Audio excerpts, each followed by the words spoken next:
Hey guys, this is Bird from Inside Outline and welcome back to another Cricut video. In today's video, I will be showing you some of the Cricut essentials or Cricut must-haves that you need when creating different types of Cricut projects. So before we jump into this video, I need you to like this video, subscribe to my channel, and hit that notification bell so that you will know every time I upload a video. So let's jump right in. So one of the first essentials that you'll use when creating with your Cricut machine is the Cricut Basic tool set.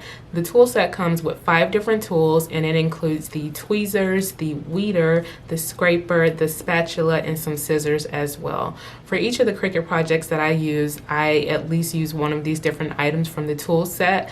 The two that I use most often are the weeding tool, and I use that for all of my either HTV or adhesive vinyl, and then I also use the scraper as well when I'm using my adhesive vinyl so that I can scrape the transfer tape down onto the adhesive vinyl. The next item on my list, it's an essential, but you don't have to have this exact item, but it is this little tweaksy tool. And so whenever I am weeding out either HTV or adhesive vinyl, I put this little tweaksy tool, and it's actually for nail polish, and you put your nail polish inside of here, but it's very great whenever you're weeding out your vinyl, either HTV or adhesive vinyl. So if you don't have one of these tweaksies, you can also use either some transfer tape that's really sticky. You can also use like the wipes, like Lysol wipes. You can use those and also, weed your project and then stick the little scraps inside of that as well. Transfer tape, this is very essential, especially if you will be using adhesive vinyl for a lot of different types of projects.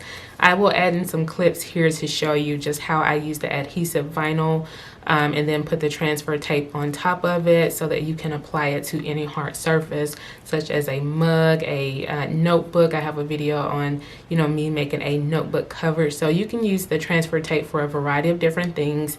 And one hack that some people don't know about is that you can reuse your transfer tape.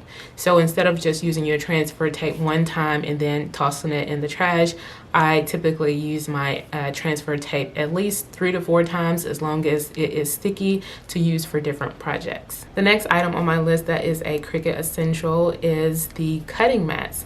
And you can use the Cricut brand cutting mats, but I typically buy the Paper Studio cutting mats that I get from Hobby Lobby. I use the Paper Studio mats because they are very inexpensive, and Hobby Lobby has them on sale for like 2 for $7.99 or something like that, where they have their 50% off the Paper Studio brand. So you will definitely need some mats, cutting mats, if you have an older Cricut machine, such as a Cricut Explorer Air 2, which is what I have. I know some of the newer Cricut machines you can cut without a mat, which is very great, but if you do have a Cricut Explorer Air 2 or a Cricut Maker, you probably want to consider looking at different options for cutting mats. So now I will jump into some of the Cricut essentials that you need for cutting different types of projects.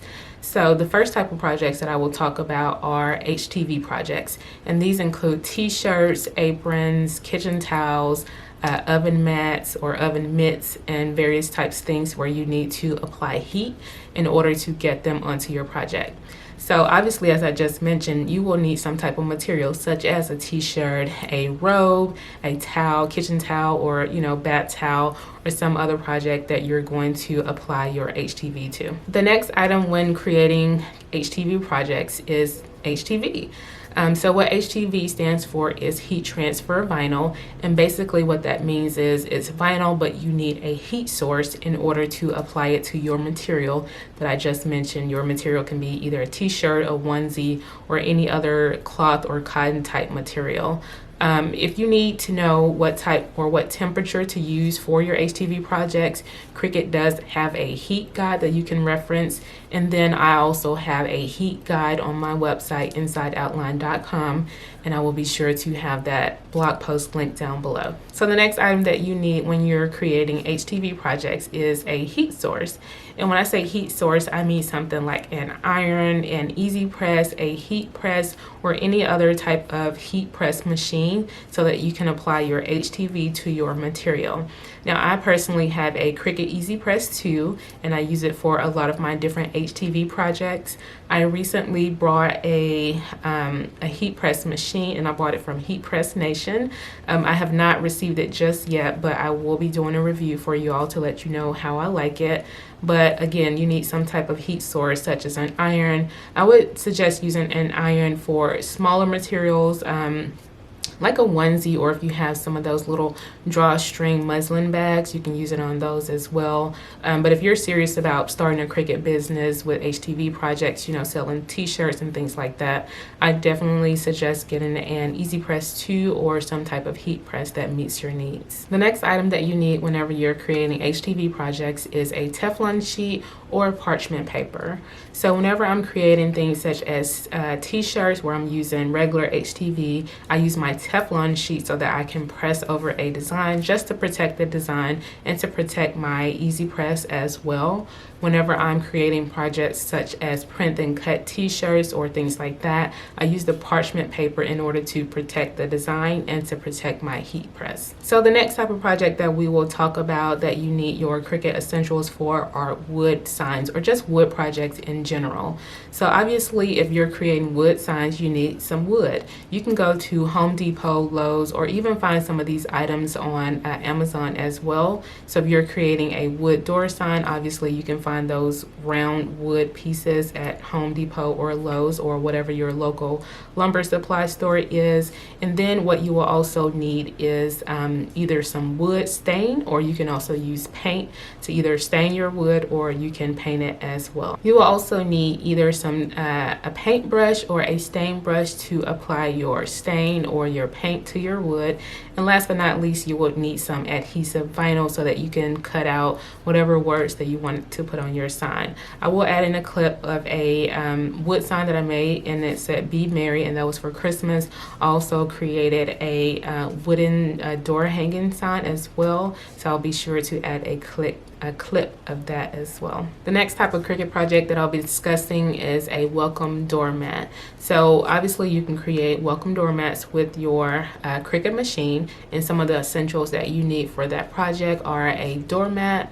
So the doormat that I use in this picture that's featured right here is from IKEA, and I got that doormat for about $10, but you can also find them at like Home Goods or at home, or you can also find them on Amazon as well. The next items that you will need are either some paint or some spray paint. So for the welcome doormat that I made, I ended up using some regular acrylic paint that I got from either Hobby Lobby or Michaels. You can also use spray paint as well, but what I did was to use some adhesive vinyl to cut out my stencil, and then I applied it to my doormat, and I did have to use a blow dryer to kind of get it to stick to the mat. And once it was as secure as I needed it to be, then that's when I went in with my paintbrush and started painting the design onto the mat. Another way to create your welcome doormat is to use freezer paper. And so with that, you trace your design onto your freezer paper, and then you cut it out, and then you tape it down using either painter's tape or some type of masking tape,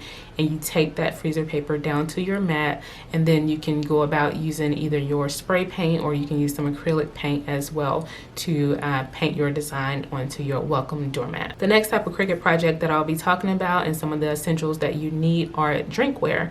And so for drinkware, that can either be mugs, tumblers, wine glasses, shot glasses, or anything like that. And some of the essentials that you need for those projects are obviously the wine glass or whatever drinkware that you want to use. And you will also need some adhesive vinyl and some transfer tape as well. The next type of project that I'll be talking about are cupcake toppers and cake toppers. And these are some of my newest favorite projects to create. And what some of the essentials that you'll need for these projects are cardstock. You can get your cardstock anywhere from Amazon, Walmart. I buy mine from either Michaels or Hobby Lobby. You will also need toothpicks or bamboo sticks to put onto your cake toppers or cupcake toppers. And in order to adhere those to your cake toppers, you will either need some Mod Podge, and you can also use a glue gun as well. If you want to jazz up your cake topper and make it a 3D cake topper, I use double-sided foam tape, and I get this from either Dollar Tree. I also buy it from Amazon and Hobby Lobby or Michaels if I can find it at a really good price. Another type of cake topper that you can sell are the acrylic cake toppers. I will have the kind that I sell linked down below, and you can paint these. You can also add some gold flakes to them as well and seal in your design using some Mod Podge. Another type of Cricut project that I'll talk about are just paper crafts in general. And some of the essentials that you need for those are basically cardstock. So let's say that you want to sell paper flowers. You need some cardstock to make those. You can also use the little, I'm not sure what the tool is called, but there's some little tool that you can use to curl your paper flowers, and I'll be sure to have that link down below. Additional essentials that you'll need whenever you are paper crafting include double-sided foam tape, double-sided tape, and you can also use a hot glue gun and some Barely Art glue as well. The last type of project that I'll be talking about are stickers. So obviously you can make stickers with your Cricut machine using the print then cut function. All you need to create stickers are a printer, and then you will also need some sticker paper. The sticker paper that I use is the Avery brand sticker paper, but there are tons of different sticker paper for you to choose from. If you would like to make your stickers glossy, you can also buy clear adhesive sheets online, like on Amazon or something like that. So I hope that you all enjoyed this video on some of the Cricut essentials or Cricut must-haves for different types of Cricut projects. If you have any questions, please feel free to leave them down below. Don't forget to like this video, subscribe to my channel, and hit that notification bell. Thanks for watching.